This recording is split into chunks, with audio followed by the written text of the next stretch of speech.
있잖아. 가장 중요한 건 인생에 있어서 뭘 하든지 이거 하나만 기억해. 포기하면 지는 거야. 진짜 앞에 아무것도 안 보이고 캄캄해도 분명히 길은 어떻게든 나온다라고 믿으면, 해결책은 어떻게든 나온다라고 믿으면 때론 전혀 예상하지 못했던 길이 나오고, 때론 생각지도 못했던 신선한 아이디어가 분명히 생각나. 진짜 너무 힘들어서 잠깐 쉬었다가 갈 수는 있어도 얘들아, 포기하면 지는 거야. 무슨 일이 있어도 절대 포기하면 안 돼. 근데 갑자기 이 위기를 모면할 수 있는 뭔가 새로운 아이디어가 떠오른 거야. 이름하여 블랙 프로젝트. 형 시계를 딱 맞췄지. 새벽 5시로. 이 다음날 눈이 딱 떠지더라고. 새벽 5시. 이제 블랙 프로젝트를 시작할 시간이야. 블랙 프로젝트.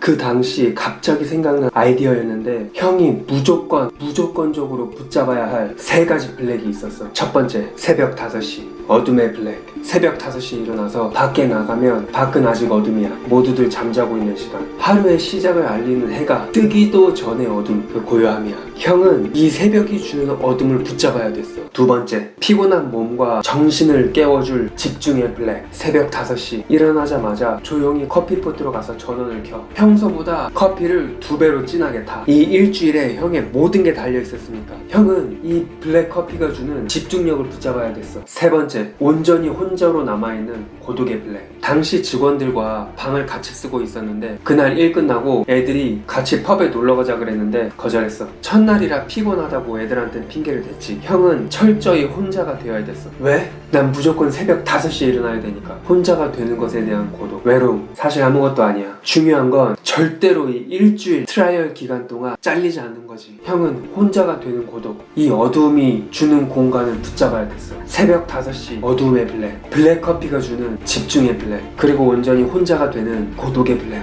이것이 형이 일주일 동안 완수해야만 되는 블랙 프로젝트였던 거지.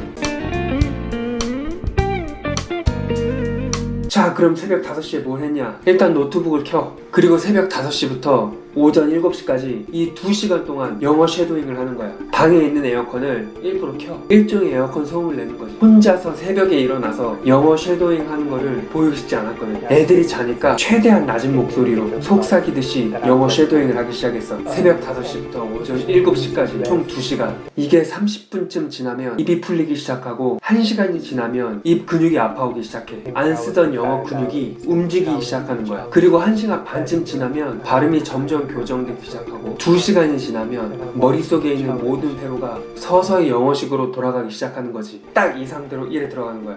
그 당시 애들이 영국 애들이었고, 내가 듣기 어려운 발음은 영국 발음이었기 때문에 유튜브로 영국 배우의 인터뷰를 계속해서 훈련하기 시작하는 거지. 정말 신기하게도 그러면 이 2시간 투자한 게 효과를 보는 거야. 직장에 딱 도착하지? 그럼 나도 모르게 입이 움직여지게 돼. 영어로. 그리고 애들이 말하는 영어가 확실히 귀에 꽂히는 거지.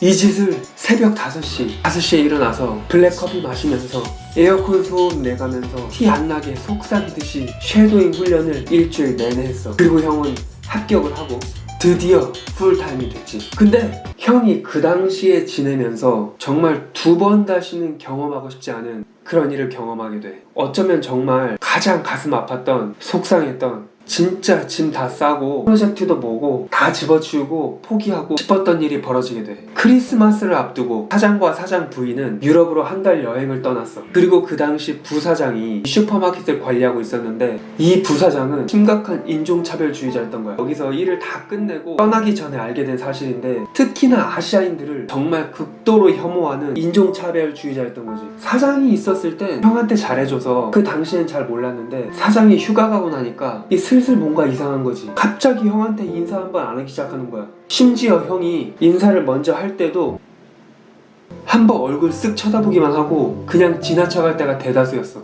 내가 뭘 잘못했나? 대수롭지 않게 지나쳤는데 결국 사건은 벌어졌어. 때는 크리스마스 이브날. 부사장은 자기 집으로 전 직원을 초대했고, 형도 물론 초대했지. 호주인들, 영국인들, 그리고 형만 아시아인. 그래도 그 사이에서 어떻게든 영어로 얘기하면서 이 시간을 보내고 있었는데, 정확한 건 아닌데 시간이 한 7시에서 8시쯤 됐을 거야. 바베큐도 거의 익어갈 때쯤에 부사장이 마침 준비한 게 있다고 하면서 와인을 준비한 거야. 특별한 와인이라고 하는데 다들 와인잔을 들었지. 형도 들었는데, 이 부사장이 한 명씩 돌아가면서 와인을 따라주기 시작하고, 그리고 한마디씩 해주면서 덕담 비슷한 걸 해주는데 형 차례가 왔어.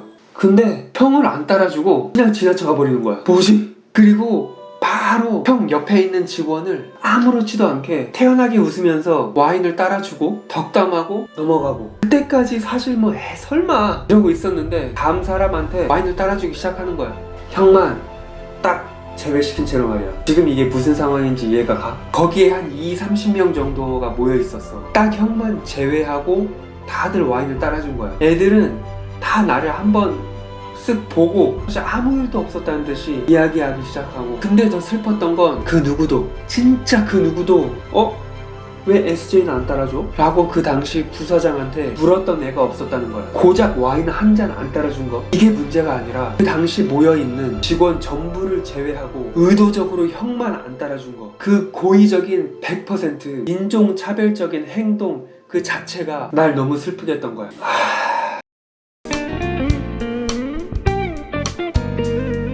정말 사막 한가운데에서 차가 부서지고 여기 원주민 마을에서 그래도 살아보겠다고 매일 새벽 5시에 일어나서 그 누구보다 열심히 했는데, 진짜 형이 그때 뭐 했냐면 형 친구한테 전화 온 척했어. 척한 거야. 그리고 전화기를 들고 전화 운신용 하면서 바깥으로 나갔지. 그리고 밖으로 나가서 미친듯이 형 집으로 갔어. 집에 아무도 없지. 다들 파티에 있으니까. 그리고 거기서 진짜 미친듯이 울었어. 그리고 스티브한테 전화를 했지.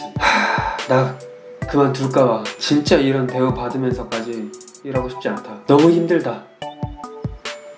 진짜 호주 생활 쉽지 않다. 왜 나는 아시아인으로 태어나서 이런 대우를 받아야 하나. 스티브가 나를 위로해주더라고. 조금만 참아보자. 여기가 우리 마지막 종착점은 아니니까, 거쳐가는 곳이니까 조금만 참아보자. 분명 이 시기를 지나면 넌 더욱 강해져 있을 거야. 조금만 참아보자. 이 전화기를 딱 끊고 미친듯이 술을 마시기 시작했어. 집에 보드카가 있었는데 원샷 계속 하기 시작한 거야. 거의 한 병을 다 마신 것 같은데 딱 눈 떠보니까 형이 집 바깥에서 누워있더라고. 그리고 뭔가 불빛이 형을 막 비추는 것 같은데 딱 보니까 경찰인 거야. 형이 그날 취해서 밖에 그냥 싸돌아다녔던 거지. 근데 형이 취해가지고 미쳐가지고 경찰한테 그 밤에, 야심한 밤에 한마디 했어. Do you know who I am? Do you know who I am? 그리고 그날 밤 형은 어떻게 됐을까? 다음 편에 알려줄게.